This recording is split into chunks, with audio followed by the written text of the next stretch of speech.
سنی اہل سنت والجماعت برادری کے جو علماء کرام ہیں ان کی لکھی ہوئی کتابیں ہیں اور اہل تشیع کتابیں ہیں اور غیر مسلم کتابیں بھی ہم نے اس میں کوٹ کر کے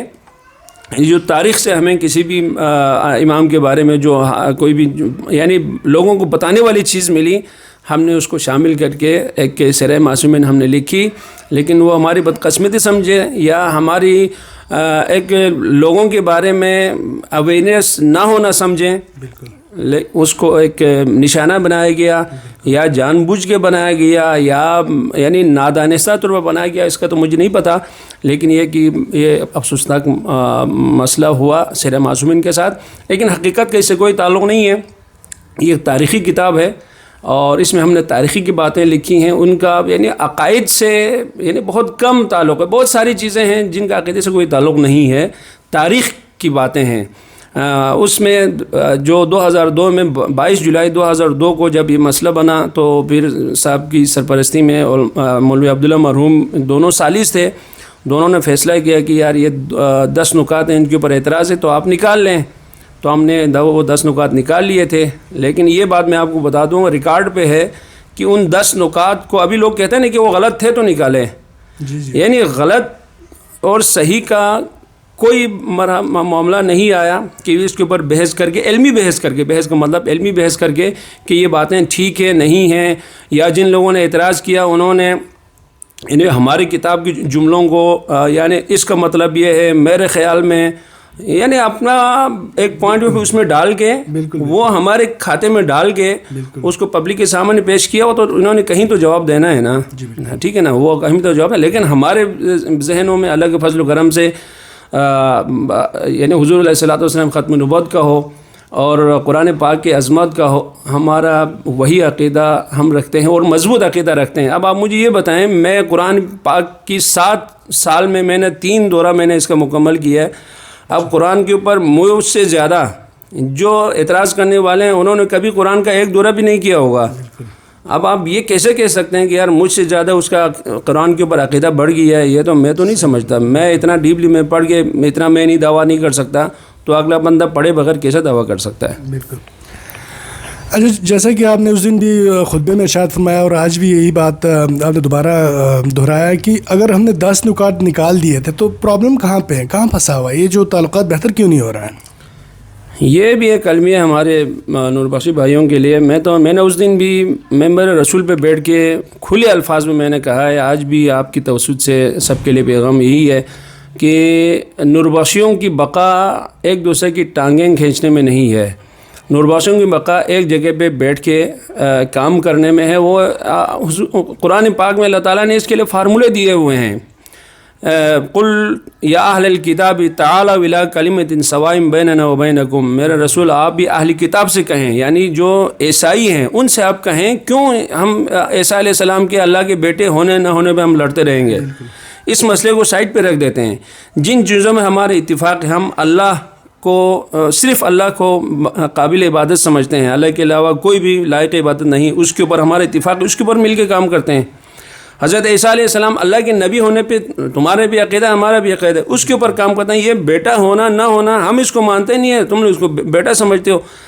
ہم اس معاملے کو سائڈ پہ رکھ دیتے ہیں، اختلافی بات کو، اور اتفاقی جو بات ہے وہ ہم اس کو مل کے چلتے ہیں۔ ابھی اس وقت نور بخشیوں کے لیے اگر آپ اس قانون پہ چلیں، قرآن پاک کے اس فارمولے پہ، تو آپ کی ترقی ساری اسی میں ہے۔ آپ صوفیہ امامیہ پہ نہ لڑیں، کیونکہ اس کے اوپر ہم نے کئی اشرے ہم نے ضائع کیے ہیں بھائی، صوفیہ بھائی آپ کا عقیدہ ہے امامت اس وقت خطرے میں ہے، بالکل آپ کو چاروں طرف سے بھائی اللہ کے رسول کے بعد 12 امام تھے یا نہیں تھے، اس کے اوپر باتیں چل رہی ہیں بھائی، آپ کا یہ تو کم سے کم متفقہ عقیدہ ہے نا، آپ بھی 12 امام کو اللہ کے رسول کی جانشین مانتے ہیں، ہم بھی مانتے ہیں، اس کے اوپر آپ مل کے کام کریں، ٹھیک ہے نا۔ اور بھائی عید اور مجالس ہمارے مسلک میں ہے یا نہیں ہے، اس کے اوپر ہم لڑتے رہتے ہیں، حالانکہ اتفاق ہے، آپ اس عقیدے کو بچائیں گے، آپ کے پاس امامات رہے گی تو آپ امامیہ کہلائیں گے۔ تصوف کے اوپر بھائی یہ تصوف کی باتیں یہ انہونی باتیں ہیں، یہ تو یعنی اسلام سے متصادم ہے، اس طرح کی باتیں تصوف کے اوپر ہو رہی ہیں بھائی، اب تصوف بچے گا تو پھر کہیں جا کے آپ صوفیہ کہلانے کے لائق رہیں گے نا۔ تو بنیاد کو پہلے آپ مضبوط کریں، اس کے لیے بہترین قرآن کا فارمولہ ہے کہ جو ان چیزوں پہ ہمارا اتفاق ہے اس کے اوپر آپ مل کے چلیں گے تو اس پہ یہ ہوگا کہ آپ کو ایک تو مسلک کو استحکام ملے گا، اور دوسرا ہے کہ آپ ساتھ چلنے سے اس کی برکت سے جو آپ کا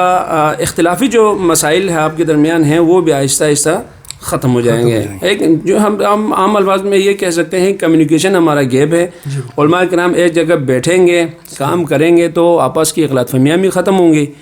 اور یہ تو صرف معصومین کو اتنا مسئلہ نہیں ہے، 20 سال انہوں نے وہاں پہ کراچی میں وہ کیا ہے نا، کیا ہوا؟ ابھی بھی میں کہتا ہوں جن کو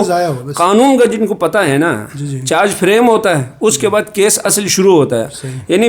20 سال 21 سال گزرنے کے بعد ابھی تک چارج فریم نہیں ہوا، تو آگے آپ اندازہ لگائیں وہ کتنا اور عرصہ چل سکتا ہے۔ اس میں پیسے کس کے؟ آپ کے پیسے، میرے پیسے نہیں، نورباشوں کے پیسے ضائع ہوں گے اور ضائع ہوں گے، دونوں طرف سے ضائع ہوں گے۔ ہماری تو مجبوری ہے نا، ہم نے جواب دینا ہے، کسی نے ہمیں ملزم بنایا ہوا ہے، ہمارے اوپر الزام لگایا ہوا تو ہم نے تو جواب تو دینا ہے، ہماری تو مجبوری ہے۔ لیکن جنہوں نے کیس کر کے مطلب ایک پیسے ضائع کرنے کا اپنا راستہ کھولا ہوا ہے اس کے ذمہ دار تو وہ ہیں، بالکل۔ تو لیکن پھر بھی پیسے دونوں کی طرف سے ضائع ہی ہیں، فائدہ نوربخشیوں کو کم سے کم مسلک کو نہیں ہے، کچھ بھی نہیں۔ تفصیلی جواب دینے کا بہت بہت شکریہ۔ آخری سوال جو میں آپ سے کہوں گا کہ آپ نے کچھ تصنیف اور تالیفات کیے ہوئے ہیں تو ان کے بارے میں ذرا تفصیل سے بتائیں، آپ نے کتنی کتابیں لکھی ہیں، کتنی شرح لکھی ہیں؟ میری تو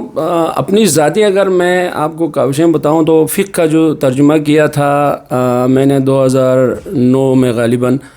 تو وہ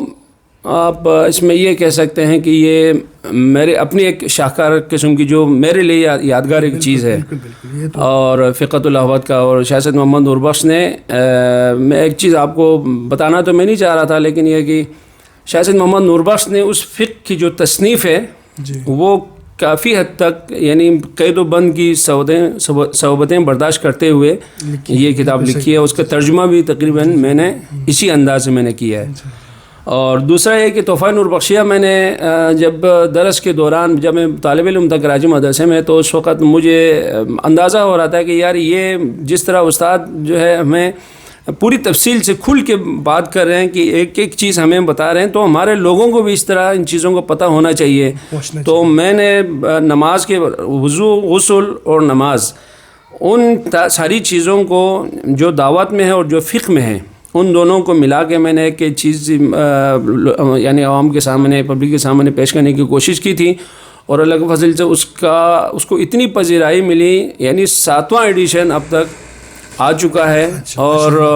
ابھی بھی اس کی ڈیمانڈ جو ہے بہت زیادہ ہے، اور ہم جو 8ویں ایڈیشن کی طرف جانے کے لیے کہ ہم کوشش کر رہے ہیں اللہ تعالیٰ۔ اور اس میں سب سے اچھی بات میں آپ کو یہ کہہ رہا ہوں، مجھے اس کے لیے جیب سے پیسے ڈالنے کی آج تک ضرورت نہیں پڑی۔ کچھ یہ ہوتا تھا کہ جیسے کسی نے اپنے کسی مرحومین کے احصال ثواب کے لیے سمجھا کہ یار میں یہ کتاب شائع کرتا ہوں، اب تک مجھے اسی طرح کے لوگ ملے ہیں ہمارے مرحومین کے احصال ثواب کے لیے اب یہ کتاب 2000 چھاپیں، 3000 چھاپیں، 5000 چھاپیں، تو وہ سلسلہ ابھی بھی چل رہا ہے۔ ابھی بھی پھر میرے پاس کسی کا جو ہے ڈونیشن آیا ہوا ہے، میں اس کا 8واں ایڈیشن انشاءاللہ میں کروں گا۔ اس کے علاوہ جو کراچی مدرسے سے جتنی بھی کتابیں آتی ہیں، ایون قرآن شریف کا ترجمہ آیا، اور ہمارے سید بشارت جو نوجوان محقق ہیں ان کی بہت ساری کتابیں آئیں، ان میں حالانکہ ترجمے میں میرا اتنا کردار نہیں رہا، لیکن جو اردو کی تصحیح ہے وہ تقریباً ساری کتابوں میں کوشش کرتا ہوں، جتنی اللہ تعالیٰ نے مجھے صلاحیت دی ہے میں اپنی اس صلاحیت کو استعمال کرتے ہوئے اس اردو کی جو زبان ہے وہ کسی حد تک میں ٹھیک کر سکوں۔ اور یہ تقریباً 25 کتابوں میں میرا ایک چھوٹا سا حصہ رہا ہے، اس میں میرے اپنی بھی تصنیفات ہیں